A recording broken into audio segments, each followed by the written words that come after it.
welcome to LOA Today. I'm Walt Thiessen. With me today is the woman who knows how to set personal boundaries, Alex Standy. This is your daily dose of happy.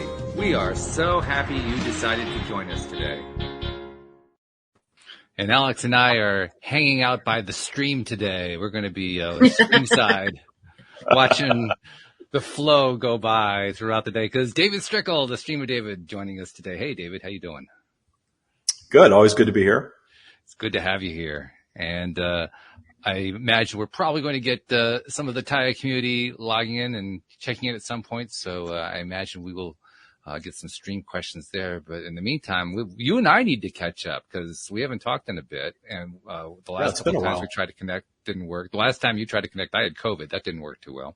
And then before that, I can't remember what was the last time you were on? It was like 3 months ago, something like that. I think. It was the summertime. It's been a few months. Oh, summertime. So it's more than that. Okay. All right. So what's been happening in Taya community? Taya community is rolling along. We're doing a Joyful December series on the Stream of David podcast, and Reverend graduates come back on and talk about how they bring joy into their daily lives, which is a big part of Taya practice, of course. Yes, that joy thing is a big. Actually, joy is a big thing today too because I have my cat Joy in my lap as we're doing this. So this is Hi, Joy. He's sound asleep. This is unusual. He's normally not inside this time of day, but he decided to grace us with his presence. Well, it's brick out there, so it is. Well, also somebody's mowing the lawn. He doesn't like mowers. Oh, so yeah. That'll kind of do it. He looked and said, "No, I want to come in." Now, what is your weather like right now? It's freezing. Oh wow! It feels like 20 something, but it's only like 36. But it's still. It's 36, but with a lot of wind chill. Yeah, a lot of wind chill. And we were just in the 60s the other day, so it's very confusing. It's a shift. Yeah. I'm suffering in the 70 degree sun here in Southern California. So you know what though? But we do roast for that all summer long. That's right. You're in the hundreds, right? So, yeah. I mean, yeah. You know, the 110. Our winter is our summer. It's when you stay inside. You don't go outside just because it's so hot. It's 100 degrees at 1 a.m. You know. Yeah. Yeah, we do have that. Yeah. So my intention is to manifest a beach house for next summer. Ooh. Nice. That sounds really nice. Yeah. I like that. I'm actually thinking about doing some moving around instead of staying in one place. I have to iron a few things out, but I kind of like the idea. You know you want to come well, to the Cape. Well, you know I'm coming to the Cape. I mean, is there any year when I don't come to the Cape? I mean, True that. Because it's gorgeous there. It's beautiful. It's absolutely gorgeous. But there are some other gorgeous places around. Well, my brother's in Florida. He's in the Orlando area. Mm-hmm. And I haven't seen him since before the pandemic, so I got to make a trip down there at some point. Mm-hmm. I used to live there as well, and it's nice there. You have a little more humidity in Florida than you do in Southern California. Yeah, quite a bit more. Yeah, it's really nice this time of year down there also. Oh yeah, it's beautiful. So there's that. I want to get to Hawaii at some point. I haven't been out to California in ages. I got to get out to California at some point. See you guys. I've never been. You never been to California? Never been to the West Coast. I've been all over the United States, and California by far is the most beautiful part of the United States, in my opinion. There's a lot of beautiful parts of the United States, but I love California. Mm-hmm. California is beautiful. There is no doubt about it. I'm also prejudiced. I grew up in upstate New York, and I think upstate New York is the most beautiful area in the United States. But, you know, that's part of, you know, we have our regional affiliations, right? That's true. So, but upstate New York is not the most beautiful place to be in the dead of winter, just as Southern California is not the most beautiful place to be in the dead of summer. So, yeah, the only time I've been to New York several times, but the only time I've been upstate is Mohawk Mountain. Is that upstate? Yeah. Mm-hmm. Well, relatively upstate. I've been there. Yeah. I've been to Mohawk Mountain, and it was in the fall, and it was not pretty then, but I could see how it'd be beautiful in the springtime. Mm-hmm. Well, if you're there at the right time in the fall, when the leaves are still on the trees, it can be absolutely gorgeous. It was after that. I was on a corporate retreat, and I think we got a deal to go. Aha, okay. We got a deal to go after season. You got the post-leaf peeping deal. I think it was the hotel where they filmed The Shining. It was just like the hotel from The Shining. Oh, okay. Well, mountainous and and it was creepy. It was really a creepy old. I loved it. I like creepy old stuff. that actually, you find a lot of that in upstate New York. A lot of the resort type places have been used for filming for some of these films, so it's not surprising. It's not surprising at all. Yeah. I don't know if it was the place where they filmed The Shining, but it reminded me a lot of it. So I didn't see any like creepy dead children in the hallway or anything like that, though. So okay, all right. I've never seen The Shining.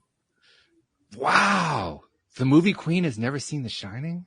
I'm TV stunned. Queen, not the movie queen. I've never seen The Shining. I'll give you credit. Yeah, you're right. You're more on the TV listen, side. You got to remember. This is your era because TV is better than movies these days, in my opinion. So there's a lot of good television out there. Facts. But when The Shining came out, I wasn't of appropriate age to have seen it. And I just never got around to it. And now I don't do horror. So. Understandable. And it's a scary one. I was a child too. And I was left to my own devices as a child. So I watched The Exorcist when I was like 6. You know? I think I might have, and that's probably why I don't do scary right now. Yeah. So I got to ask you, David, when you saw The Exorcist at age 6, I mean, you got head spinning around and so forth. Did that kind of help to influence you to make your internal connection and start? Well, all of I was always fascinated by all the otherworldly stuff. Mm-hmm. Because I understood there was another world out there, but it wasn't anything like what was presented us in horror movies. But I spent years exploring all of that. And I was very fascinated with anything, not, these movies where people get hacked up and all that stuff. I've never liked that. But these movies that are creepy, things that you can't see. I was always into like that whole energetic presence thing. And a lot of it was just validation of the stream, really, that, hey, there is something more than just 3D physical reality, but what is it? Because what I was getting was nothing like the horror movie stuff at all. Still is not, never has been. But, just the exploration or the idea of that. I was always fascinated with psychics that could connect with people who've crossed over and all that too, because of the same reason. By the way, I've got to acknowledge somebody in the live stream where people are starting to filter in here, and we have a visitor from Palestine joining us today named Ibrahim. Oh, wow. Hello, Ibrahim. Welcome. Happy that you're joining us. We're happy that you're here. But wow, connecting from Palestine. Oh my goodness. We really do have a World Wide Web going on here. We do. This is excellent. So, David, were you thinking of doing a stream session today, or what did you have in mind? Whatever you want. You're the boss. I just show up. So I'll I'll bring whatever you want delivered. What do you think, Alex? You got any questions you think that you'd like to ask the stream? I'm sure I can come up with some. All right, well, then let's do a session. We'll go with that for a bit, and then we'll bring David back. Okay. Let's bring him in. Here we go.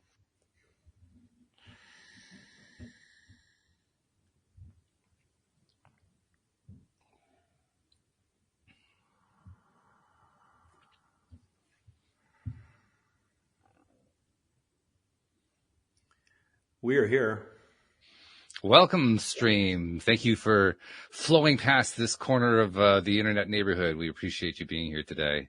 And we were just chatting about, as I'm sure you're aware, we were just chatting about a bunch of things just to get that vibe up and to get into that high feeling place. Because as you and Abraham and other teachers from Source Perspective have told us, that's the place we really need to be. So I wanted you to start off let's just talk about that general concept about what it is that the basic lesson, so to speak, that you're trying to tell to all of us each time that you're doing these presentations. We would begin by stating that the energetic realm is not something that's out there. You are in the energetic realm. You are of the energetic realm. The energetic realm is the source of all creation. You may call it the universe. You may refer to it as a deity. You may refer to it simply as source. But we are referring to an eternal consciousness of creation that is the source of all creation. Though our teachings will lead you to understand that the creation process is completed by us, our energy, that which you call source. We are all of you. You are all part of us, expressing ourselves into infinite physical environments. And the earth environment is one of those. And as human beings, you are the most advanced physical beings in your environment. And you are coming around to the understanding that your presence in your world is not just the 3D tactile experience that you have been led to believe. Many of you are coming to understand more and more and more that the energy part of your being is actually the controller of your being, the creator of your being, is that energetic piece, which is the consciousness piece, which is the intelligence. That intelligence creates everything. Everything. And your individual expression, what you are perceiving as your individual expression as a human being, is simply an experience that source is projecting into to have in physical. So you're having this physical experience, each and every one of you. We will bring this back around to terms that are useful to you, because all of this heady out there, energetic realm, energetic beings, infinite intelligence, all of those words are words that perhaps sound interesting, if not completely sexy to all of you, because it's something that's beyond physical and it's interesting and it's stimulating to think about. But it's of little use to you unless you pull that consciousness, that awareness into your 3D reality and create in your 3D reality with the knowledge. So it's important for you to understand that you are all creating all the time on autopilot. So that the creation is already happening. The creation is guaranteed. You are the one that has created the life experience that you're in. Your consciousness has created your point of entry. Your consciousness chose your parents and the circumstances that you chose to project into. All of those things were a vibrational alignment that allowed you to emerge as what you were perceiving as a physical being, having this linear physical experience that has a beginning, a middle, and an end to it. The energetic realm is pure consciousness, so it does not operate that way. It's knowledge. So here in physical, you're having this linear journey, and you're in this environment where you are observing, you're experiencing, and you're establishing preferences. It is very natural for any physical being of any sort to establish preferences. The plants of your world have a preference for light and water and things of this nature, and to varying degrees based on their species. Well, you have the same thing going on. You have your preferences, and your preferences are certainly more sophisticated because you're a more sophisticated life form. So you're here having this more sophisticated journey where you are placing more sophisticated obstacles in your paths.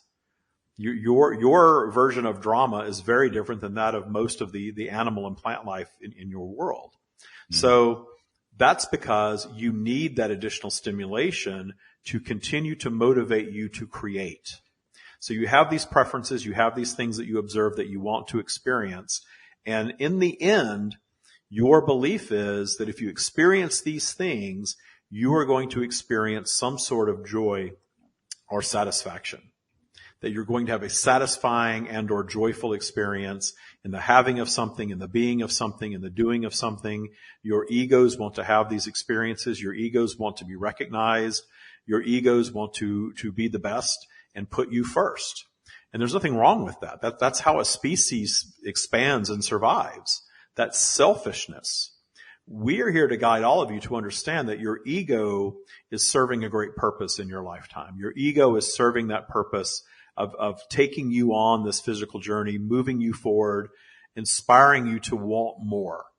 And that wanting more is creating this contrasting experience of positives and negatives for you. And in that path of positive and negative, your positive experiences, it's easier for most of you to understand how your wanted experiences expand you. You get tickets to a concert that you're really excited about, and you get really good seats, and you go to that concert and you have that experience, and you feel the expansion in the joy of the moment of simply being there and having done that. And then you can reflect upon that experience for the rest of your lifetime. Mm-hmm. That is easier for you to comprehend than how you can comprehend some sort of an unwanted manifestation expanding you. But they do. In fact, if you didn't have the unwanted items, the desired items wouldn't have the same meaning for you. If you were sitting on the front row of your favorite artist concert every night, it would become commonplace and you would get bored with it, and eventually you would stop going. Mm-hmm. Or giving your tickets away to others. I've seen this show. I've done this. I've experienced it. The first time I experienced it, it was this magical, life-changing thing. But as time goes on, it wasn't so inspiring anymore. The stimulation was no longer there. So what do you do as physical beings? You establish new preferences, but generally your preferences are established in experiencing the obstacles and the things that you don't want or don't like or that challenge you in some way. But you have this collective consciousness that you have all created for yourselves that is very much rooted in ego, not in source. And it is labeling the very challenges that you create for yourselves as something that should not be experienced. And so you all tell yourselves that these obstacles and these challenges should not be. And instead of appreciating them and the solving of them, you push against them, you fight, you battle. But notice what happens universally when you are fighting and battling instead of being in the appreciation mode, which is actually the solving mode. These things linger on and on and on and on. You can look at your politics, your religion, any of your elements of control of your world, anything that creates a collective belief system. And at their core, they all have that judgment piece attached to them of should not be. This must be stopped. This must be eradicated. And you can go back in time, decades, and see the same things being discussed in the same way. Yeah. Yet they never get solved. So we are here to share with humanity the trick, if there's a trick at all. It's not really a trick. It's really a universal law. The trick to solving anything is to find deep, authentic appreciation of the problem itself. And when you find that deep, authentic appreciation of the problem itself, you are then operating in source consciousness as opposed to ego consciousness. And when you're operating in source, you are then capable of new creation. And your new creation will be the solving of the issue. There will always be another issue because you're operating in polarity, so you're moving through vibrational flow, meaning you're all vibrational beings having these mixes of experiences, and you always will be in physical. That's the purpose of physical. But you've all had this idea created that there's some sort of utopia waiting for you, that there's some sort of new earth where you all sit around and agree with one another all the time. Where there's never a disconnection from source. There's never a challenge to be had. And you're all on the exact same wavelength of being in agreement about all things. The problem there is the physical environment is no longer necessary when you arrive to that space. So if you want to talk about the destruction of your environment, the destruction of your environment is not going to be via climate change. The destruction of your environment is going to be finding utopia. We're not guiding you to stop looking for solutions, but stop this fairy tale that there's some utopia waiting for you and that what you're experiencing right now is something less than that, something that's damaged or broken or wrong, because it's not. The problems of your world are operating at no higher frequency than they were 100 or 1,000 years ago. The problems of your world are just newly created problems and ongoing problems of human creation that will be solved as soon as they're appreciated. So where this works for all of you in your lives is to understand that humanity is nowhere near destroying the earth environment by arriving at utopia. You're all very well aware of that. But you can create your own utopia within your own life experience by finding joy and appreciation for all that you are creating for yourselves. All of it. The positive, the negative, the challenges, the things that you've been through that you believe damaged you only made you stronger. And you have that opportunity to transform how you move through your vibrational journey and move from a place of labeling things as this should not be. I'm stuck in this unwanted condition. This thing keeps coming around. The universe is trying to teach me a lesson. I have nothing to do with it. This is being done to me. That's the common wavelength of humanity in your current state. But you do have the power in your own individual lives to move beyond that to a more sophisticated way of operation, which is finding appreciation in all that is. Finding joy in your now, finding appreciation in whatever you are in. And the magical thing for all of you when you finally do that is all of the needs that you believe you have to be happy simply melt away. You no longer need to be rich. You no longer need to be thin. You no longer need to be younger or married to the perfect partner or living in the perfect place or the most beautiful home or any of those things. And when you release the need of all of those things, the things that you want most tend to flow right in with ease because you're no longer chasing them away with a vibration of need. Wow. Alex, one of the things I love about talking with the stream is that you ask a question and you get an essay back. Right?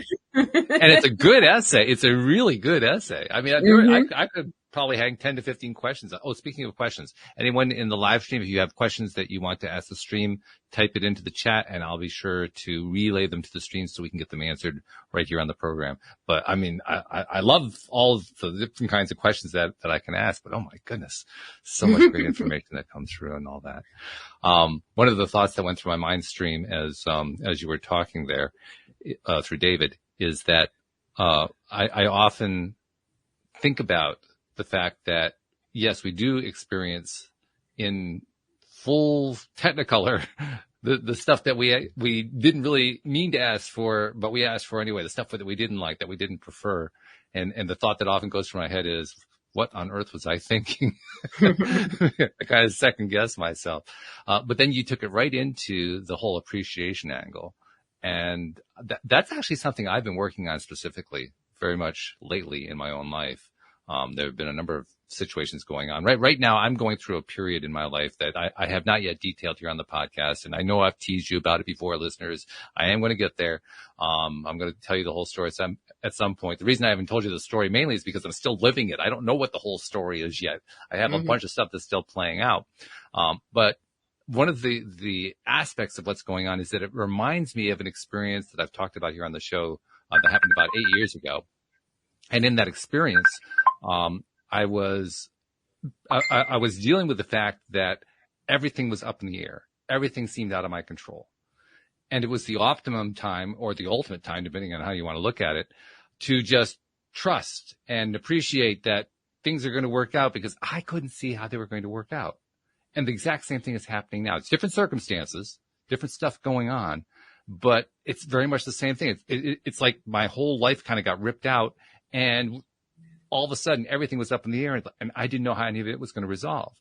The difference this time around is that I know more about the importance of the appreciation of the, of refocusing my attention away from, oh my God, I can't believe that my life is falling apart, into, wow, my life is turning into something brand new that I don't even know what it is. It's going to be exciting.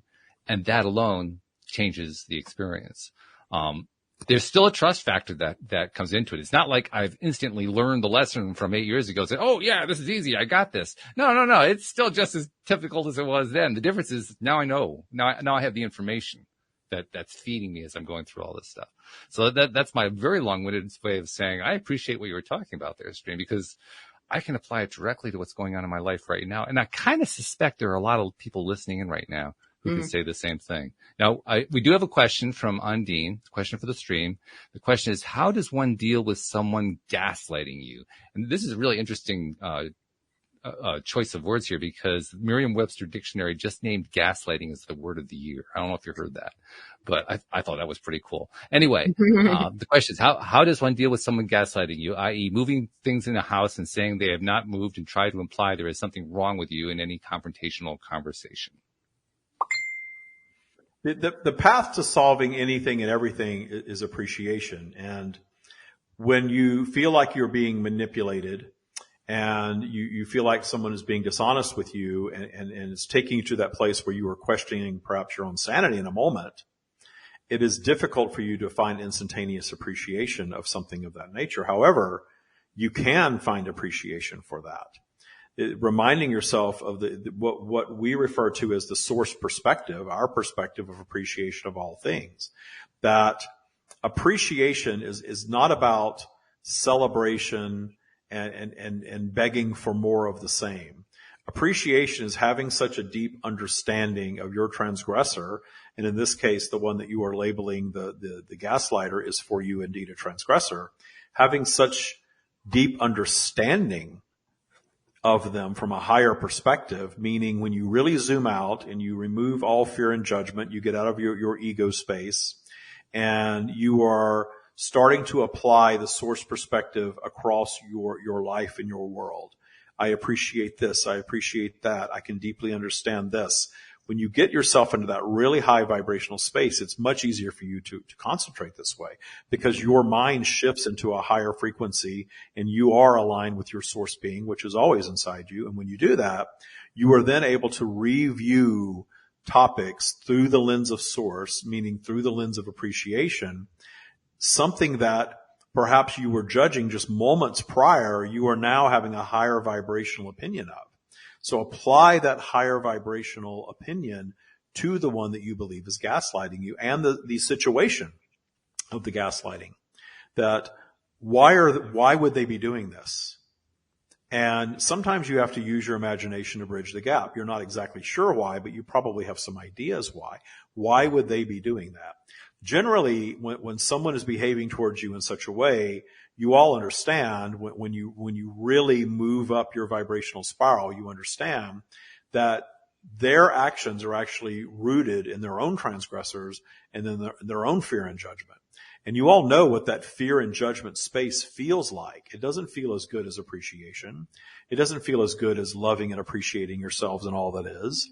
So just imagine that person is operating in a mode of fear, trying to manipulate in some way. And when you take the judgment out of all of that, you can move toward appreciation of them. And when you appreciate a transgressor, their behavior changes. The transgressor behavior will either change towards you, you have that power, or they will fade from your reality. They cannot stay in your life the way that they are right now if you authentically appreciate them. So appreciation is the key to everything. So instead of fearing and judging and questioning your own sanity, understand that everything is an illusion. Your life is your own creation. That is a consciousness creation. So to say that something is real or not real or really happening or not really happening, everything is as you perceive it.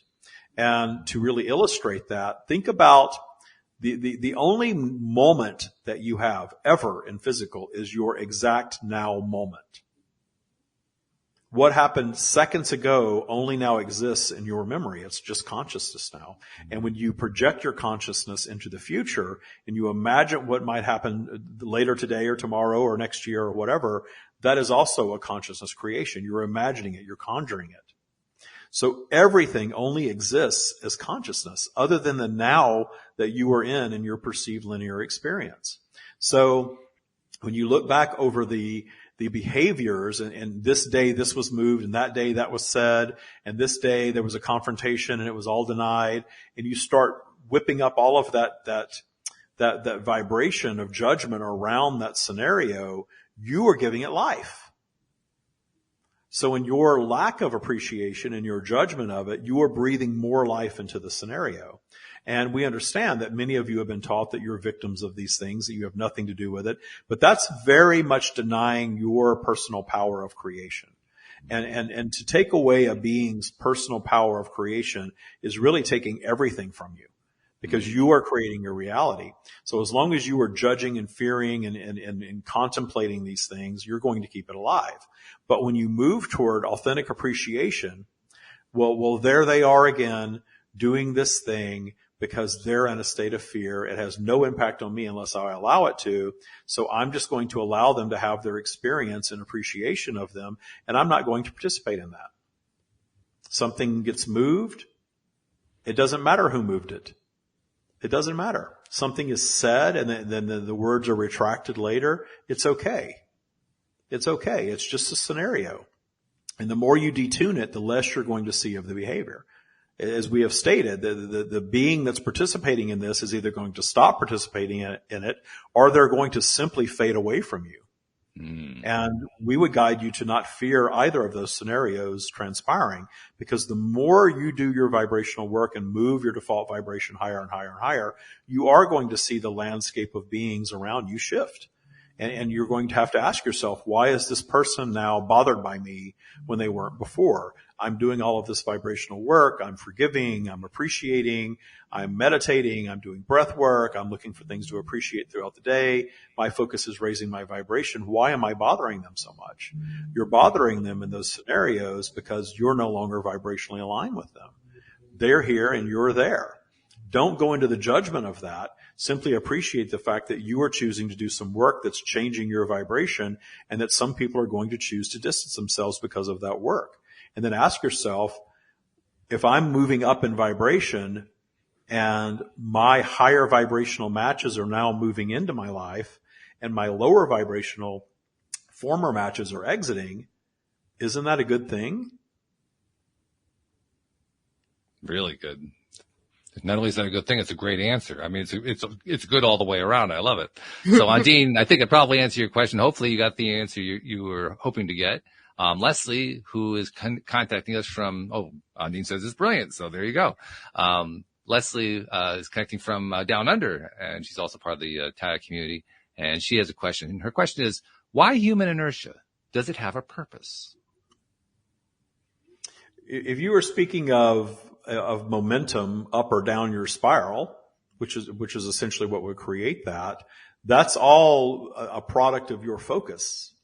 So the vibrational flow that ultimately creates what you would call human inertia is the creating the expansion of your life experience, the expansion of your planetary environment, and the expansion of the entire universe. That disruption of vibration is exactly what is creating all that is. If there was just a linear, static vibration, it would literally be a flat line. There would be nothing new created from that flat line experience. The fluctuation in vibration, and if you study astrology is very much rooted in this. Astrology, law of attraction, all of these spiritual studies and universal laws and all of these things, they're all human creation. They're all humanity's attempt, just like science, to better understand the energetic realm. The energetic realm is quite simple. The energetic realm is expanded via the fluctuation of energy. If energy were flat, then there would be no fluctuation, there would be no creation, there would be no physical, there would be no need for it. But the energy that you call source would also not be expanding. So the expansion of consciousness is the key to all that is. Source becoming a more sophisticated version of itself, if you will, through the endless, infinite expressions in physical, moving through these physical environments in polarity, meaning a flow of vibration that goes up and down and creates tension. And that tension created can build momentum and focus. So when you are creating upward momentum and focusing positively, you are seeing that play out in real time in your lives. More of the things you want start to flow in. Your obstacles become easier to deal with. They lessen, they become fewer and further between. And then when you allow that little bit of a drop from that new high vibration to be judged, I've done all this work, I have moved up my vibrational spiral, and now I'm sick. This doesn't work. I'm going to judge it. I'm going to throw in the towel on all of my practice. I'm going to throw all of that away because I don't feel as good today as I felt yesterday. And what do you do then in your judgment? You create downward momentum. And that downward momentum will start to knock you around until vibrational flow or your own focus pulls you out of it. And there's nothing wrong with going through that type of journey. In fact, the journeys that you all place yourselves on that knock you around usually will drive you to your greatest expansion. Your expansion points in life, if you all sit down and are honest with yourselves and you take responsibility for everything that you've experienced, everything, even the early childhood stuff that you believe you had nothing to do with, vibrationally you absolutely did. And you start to plot out and you look at your major expansion in life, the times that you've really grown and triumphed, they always come after a period of struggle, always. That's why you create the struggle. That's why you create the obstacle. You have this major obstacle, this major fork in the road, and you don't trust it, so you make it worse by judging it and fearing it. So you give more power to it. You create more forward momentum down your spiral. And in doing so, you can bat yourselves all over the place. You can go through a very long abusive relationship with your employer or your partner or your children or your parents. Very, very long. That takes years, if not decades sometimes, to work through. But your judgment of it and your focus upon it is what's co-creating it with the other beings. So when you finally tire of all the fighting and all of the judgment and all the fear and allow yourselves just to relax for a moment, things start to shift. Well, now you're all coming into understanding via our teachings and others that you can take that focus and build upon it. And you can create your own forward movement up your spiral through appreciation. It's never going to be through judgment. Your matrix, your human collective consciousness, teaches you to judge everything. It's very disempowering for human beings to be in that matrix of thought where you believe that nothing is your fault, life is just happening to you, you have no power nor control over it, and some people are lucky and some are not, and your life is just going to be what it is. Most of humanity is operating that way. But humanity is tiring of it. Humanity is becoming more sophisticated. You are all chasing the technology that creates you at this point. It's a very interesting time to be a physically manifested human being, especially on planet Earth, because your planet is in a massive transitional state because the collective consciousness is becoming more sophisticated. You are communicating like never before. You are comparing notes. You're coming together and questioning everything.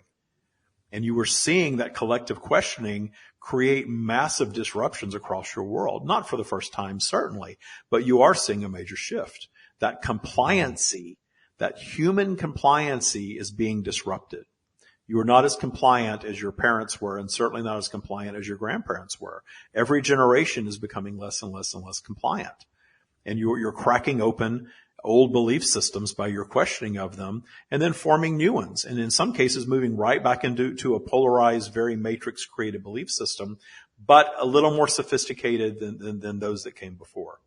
That's the journey of humanity. And again, we guide all of you to revel in the time that you have all created for yourselves. That's fabulous. Wow. I'm just absorbing that as you're talking and just thinking, my goodness, I love the answers that come through David's mouth when you're sharing all these ideas with us. Alex, I'm going to come to you in a minute because you said you had a question or two for the stream, so I'm going to kind of put you on the spot. One thing I want to do, we've taken 2 questions from the live stream listeners, from Undine and from Leslie. Anyone else who wants to have a question asked and answered, by all means, just type it into the chat and I'll pick it up like I did with them and feed it along to the stream. But Alex, what you got for us? Okay. On a less of a serious note, are there any TV shows / movies that have gotten it right as far as the human experience? Notice that you're speaking specifically to TV shows. Notice again the increased sophistication in your entertainment. Mm-hmm. Your television shows, the ones that really stimulate you, those are far more sophisticated than just a few years back. Mm-hmm. Because humanity is becoming a more sophisticated version of itself. As far as pinpointing one that is somehow supreme, that quantification and measurement is a human trait that we do not possess. All of it has source in it. Anything that is creative, especially the things that you look upon in appreciation of creative works of any type, are expressions of that which we are. So if you are watching a television program and you are stimulated by it and you find the characters interesting and the message interesting, you are observing an expression of source where the one who wrote and the ones who are directing and acting and all of those things are in their highest vibration of appreciation while they're developing it and delivering it to you. And you know the difference between something that is created in the high vibration of source and something that is created in need or lack. Mm-hmm. You instantaneously know. The results, the ratings and reviews and results of your entertainment tell you instantaneously what the vibration was in the creation of that work. Now, there's certainly work that is beyond the sophistication level of some of humanity and would be considered distasteful by some of humanity. But anything that you're viewing that is guiding you back around to human nature and the imperfection of the human condition. David is watching a series that he enjoys very much right now that is all about these beautiful, wealthy people that are very, very flawed, and the show goes deeper and deeper and deeper into their flaws and creates all of this suspense. Again, it's an example of a television program created in a very high vibrational way, although someone who considers themselves religious or spiritual might not want to see it at all, because it is about what you would consider very negative things in the end. It's about people extorting one another and prostitution and murder and all of these things. But it's done in such an artistic way that it stimulates thought, because you're watching these people that have, and they are, and they look like what the ideal is within your matrix. Yet it's about how very flawed they actually are, and what they're willing to do to themselves and to other people to maintain that image. Good answer. Yeah, I can think of, well, I don't, as you know, Alex, I don't watch all that much television. I have maybe one or two programs. I've tried. I really love. You tried very hard, and you came kind of close a couple times too. I have to give you credit for that. Honestly, the only consuming television, there is nothing right nor wrong about any of your activities. We are not going to come to you and say that you need to turn your televisions off. We would, however, guide you to always consider what you're consuming and your belief, how it's impacting your belief system. Because you can consume something in appreciation of it and not have it negatively impact your belief system. But if you're consuming something on a regular basis that you know is lowering your vibration because it's instilling fear or judgment or one of those lower vibrational emotions, then we would guide you to ask yourself if that's the path that you want to take or not. If it is, we are not going to judge that. But if you are listening to our teachings, you are listening to us because you want to systematically raise your vibration, have more joy, more appreciation, and more abundance to flow in. And you can watch certain programs in appreciation of the thoughtfulness that's put into it, but you can also consume information from your media that can be very damaging to that pursuit. Fascinating that you say that, because I was just going to mention that one of the very few current TV series that I actually watch and enjoy is Ted Lasso, which won all the Emmys and so forth on Apple TV. And one of the reasons is because some of the quotes that come out of it. One of the most famous quotes that have come out of the series for people who are fans of the series is "Be curious, not judgmental." I mean, like that's like right in the wheelhouse of what we talk about here on the program, you know. So I get excited when I hear that. But what you were also talking about, Stream, there a moment ago, where you talked about how the programs have become more sophisticated. I'd add to that in my view, the better ones are the ones that have also become what I would call more real. In other words, more in alignment with the way people are actually living their lives, rather than some sort of a far-fetched, setup. More relatable. Yeah, they're more relatable. The Ted Lasso series is a perfect example. For the first couple episodes, it was your typical sitcom. I said, oh God, I don't know if I can do this. And then all the people started acting like real human beings. I said, oh, I like this. This is good. I'm enjoying this. So yeah, that's exactly what I was thinking about. What else you got? You got any more questions for him? Not yet. Not yet. Okay. That's all I had so far. All right. Well, I'm not seeing anything from the live stream either. So I'm just going to jump in with a question of my own. So Stream, well, you gave us a beautiful foundation, in terms of what you've just said, with your initial statement and in answer to the questions, the three questions that we've presented to you so far. I'm kind of curious to know a little bit more about the appreciation angle when it comes to things that we don't like. Because I think that's where we kind of trip up. I think most of us, when we come into this life and we've been here for a short period of time or even a longer period of time, and we experience particularly the downs. We experience the ups and the downs, but we particularly experience the downs. We say, whoa, that's so much more than I thought it was going to be. I think we're kind of surprised by how powerful, how real those down periods are. And I think that's kind of one of the things that throws us when it comes to, considering ideas like, well, can I find a way to appreciate what that situation is? So let's talk a little bit more about dealing with the downside. Give us like a piece of wisdom to, how do we handle that? The reason that we guide all of you to things like daily appreciation exercises, meditation exercises, systematically detuning your life's transgressors is because that raises your general vibration. The higher your general vibration is, the easier it is for you to slip in or move into appreciation for wherever you are. But if you've spent a lifetime mired in lower vibration and you're there most of the time, unless you're spiking with a significant event or triumph of some sort, but your default vibration is below what we would call neutral. Most of humanity, if you want to give it a numeric value, with everything above zero and the positive numbers being source connection and everything below that having a preponderance of ego in comparison to source, and the more you go down the spiral, the higher the negative number becomes. Most of humanity is operating at a -5, which is compliancy. The -5 mode of operation, you were all you're productive yet obedient beings. Mm-hmm. And notice your elements of control, your schools, your religions, your government, all of those things are training humanity to operate at -5.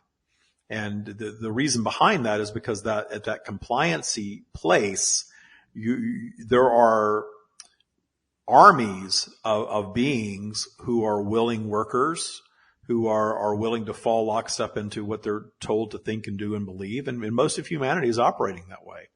That's their contrasting experience. So we're not judging that. There's nothing wrong with it. But what's happening across humanity is that you're all waking up to the idea that, okay, the energetic realm is not necessarily what we were taught that it is in religion. We understand that our thoughts create. We understand that our attitude impacts our outcome. And this has been going on for quite some time. But that thought creation, energetic realm connection line of thinking has gained significant momentum in recent years in your linear time.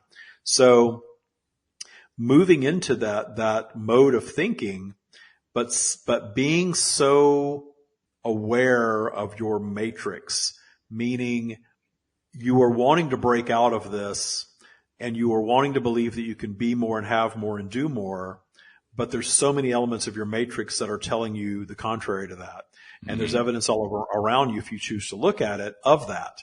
So that creates this mass anxiety for humanity. So you want to move out of judging your lower vibrational creations, but you don't know how. Well, the how is to develop some sort of a daily practice where you are systematically appreciating things and systematically appreciating yourselves and systematically relaxing your mind so that you allow your natural source being to be more present in you. And when you do those things systematically day after day after day after day, you see your vibration going higher and higher and higher.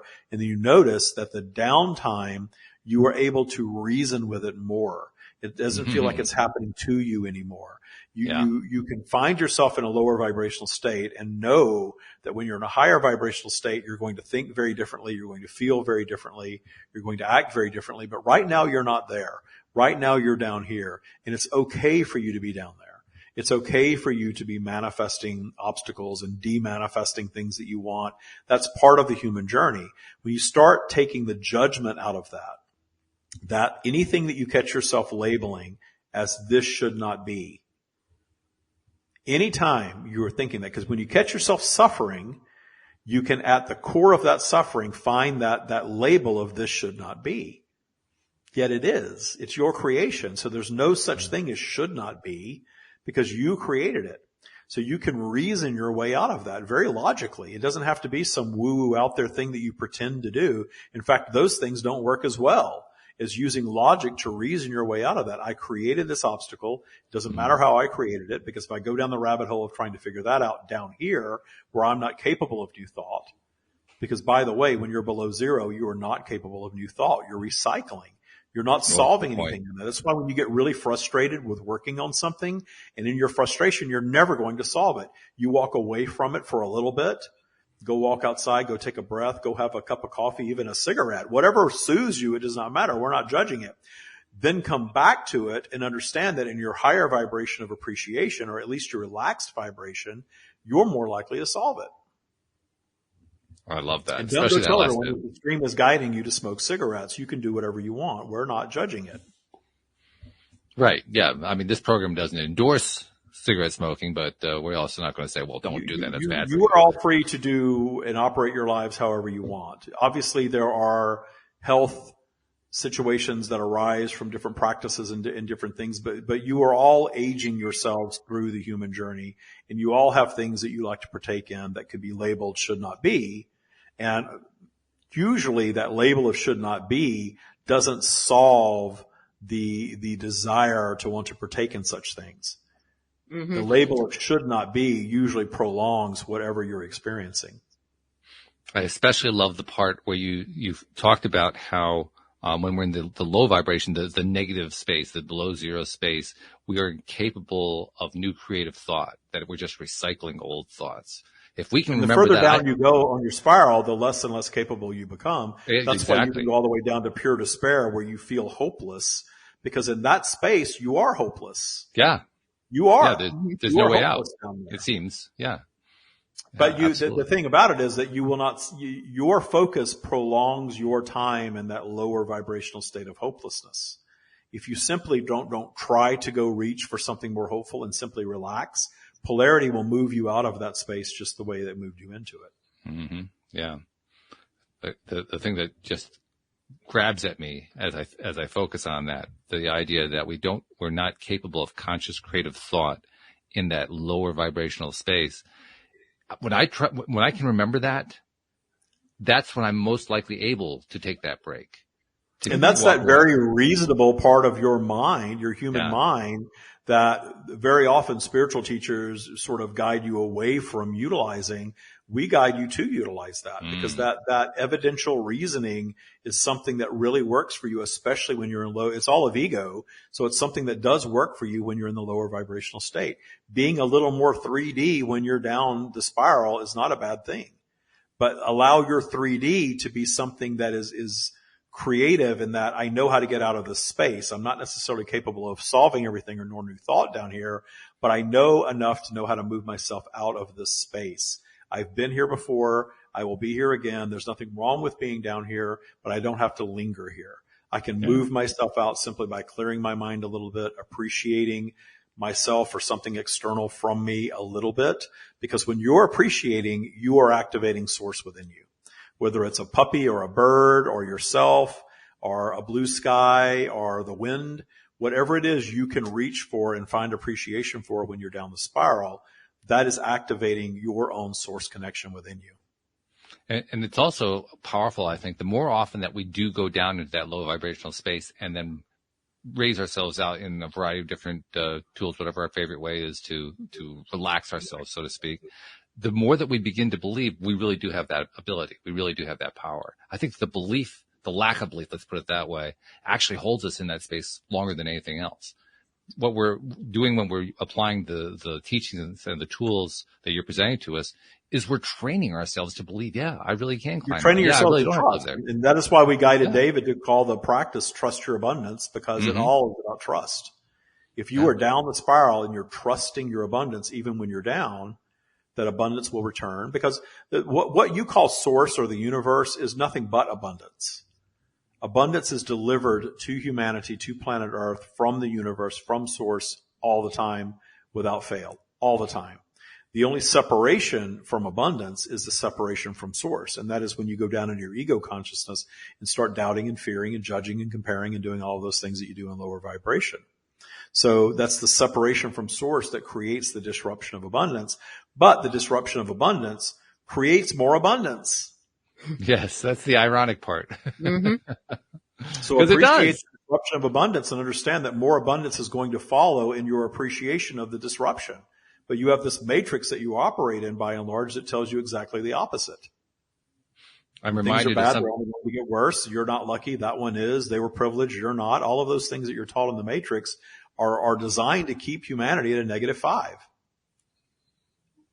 And sometimes it backfires and takes specific human beings way below that, and then you get things like mass shooters on your hands. Yeah.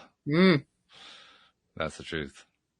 I'm reminded of something that David said the last time he was on the program. He talked about how he had been working so much on getting into that high vibrational space and staying there that he had managed to get himself on the scale you're describing to be at, like, +10, +20, something like that, and stay there. And his comment was, it's boring in that space. He actually deliberately lowered his vibration a bit just to get back to the contrast, because it was much more interesting to be in the in his spiritual journey with all of our guidance. You would think that a human being receiving all of this guidance would move themselves to perfection. But in trying to move yourselves to perfection, you're inevitably going to stumble and find imperfection. Where he moved himself to was being so at peace with the imperfection that it truly and authentically raised his vibration to the top of the spiral. And then he realized how complacent he became in that high vibrational space. And was manifesting what he describes, not by us, but his own ego-driven description, as his own departure from physical. Because he moved so high up. So you can manifest a departure from physical at the top or the bottom of your spiral. Isn't that an interesting option? You can go out one way or you can go out the other way. What's your preference?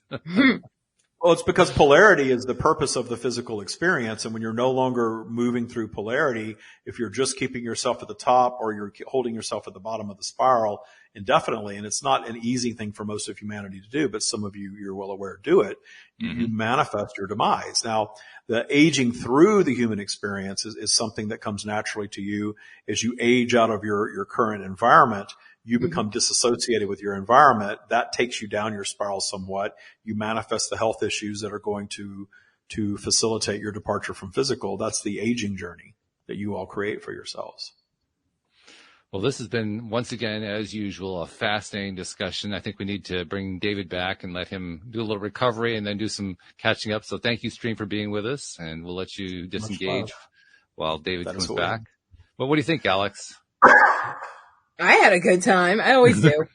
Yeah. You learn a lot when you listen to the stream, right? Mm-hmm. Because you really get perspective in a broad brush sense. I mean, just they cover so much. Yeah, it's like they're talking to you, but talking to everybody at the same time. Exactly. Yep. Yeah. That's exactly what happens. And then David comes back and says, "Whoa, okay, where am I?" What I missed. I come out of a little shell. Hey, it's me. Yeah, right. Welcome back. Glad to have you. But no, it was another good stream session. Really, really good. I can feel it. I can tell that you all took them very deep. Mm.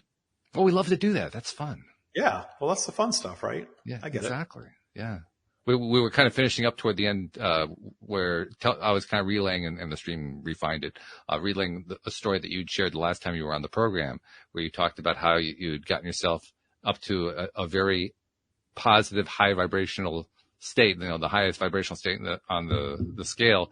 And you found it kind of like complacent and just like, oh, well, there's not much going on here. And you actually wanted to lower your vibration a little bit to get things interesting again. Well, I quit, I quit doing a lot of things just because I was so high on the spiral and just in such appreciation. I've really taken all the year off from social media. I'm not really on Facebook, or I'm getting back into it a little bit, but I haven't been on Instagram really all year. Not doing any new TikTok, not doing any of that stuff. And I'm kind of excited to sort of get back into the grind of all that. Mm-hmm. And, I don't want to activate like the vibration of need. Like I need to get the stream out there, but I want to get the stream out there. Yeah. And I love getting it out there. It's positive 5, 10 or 15 than up at positive 20 where you're like, the stream, who cares? I'm just happy over here. That's really where I was. It really was where I was. So yeah, I want to bring it back down without going below neutral for sure. Mm-hmm. We don't have a lot of time left, but I have this urge to ask you about something that came up in a conversation yesterday, because one of my longtime oldest co-hosts rejoined us for a day. Joel Elston was on the show. Yeah, it was wonderful.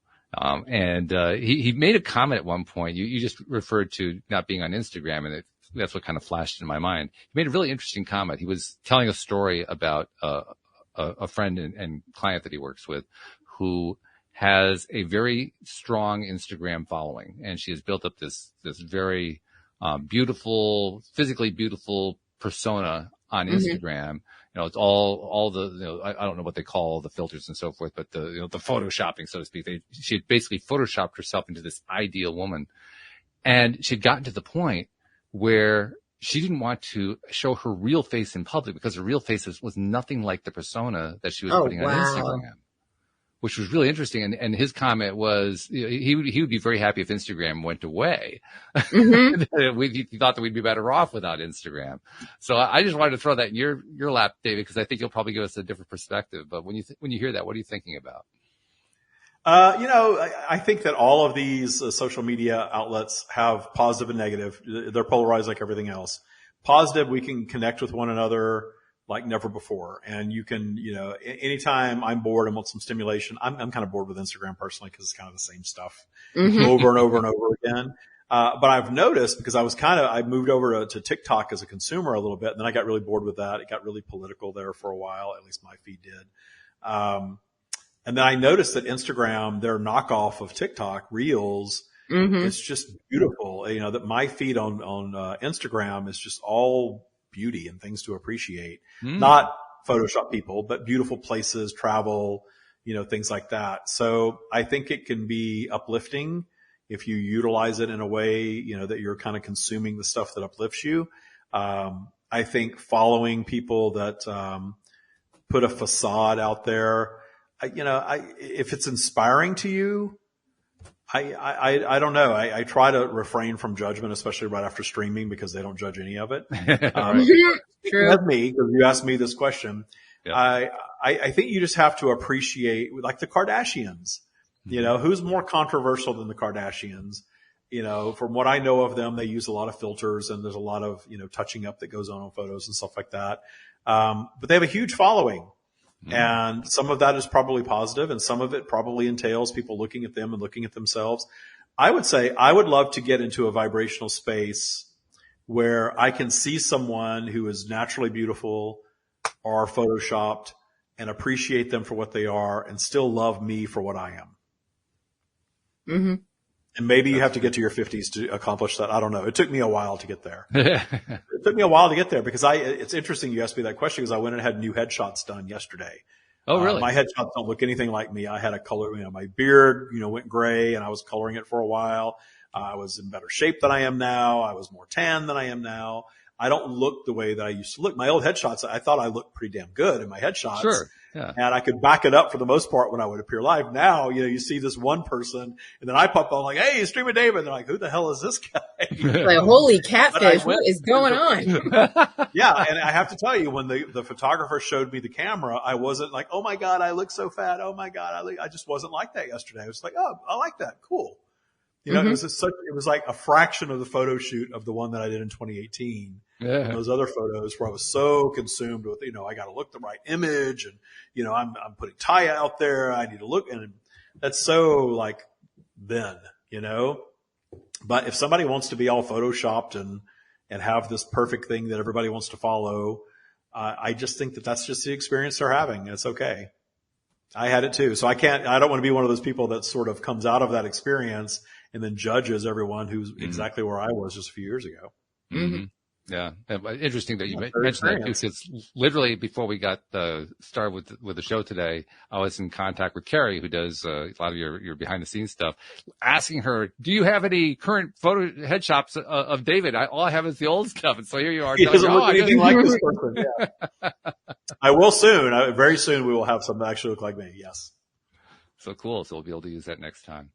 Well, I got to tell you, this has been wonderful as usual. So thank you again for joining us and sharing. It's good seeing both of you and all of you out there. And I heard some familiar names peppered in there here and there. Yep. So yeah, thank there's you, some everybody. people listening in. So thank you very much. And thank you, Alex. Of course.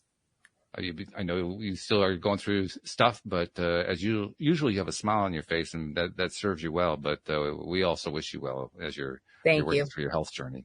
So yeah, more goodness coming your way. And thank you to our live stream listeners and to our podcast listeners everywhere. We'll see you all next time here on LOA Today. Goodbye, everybody.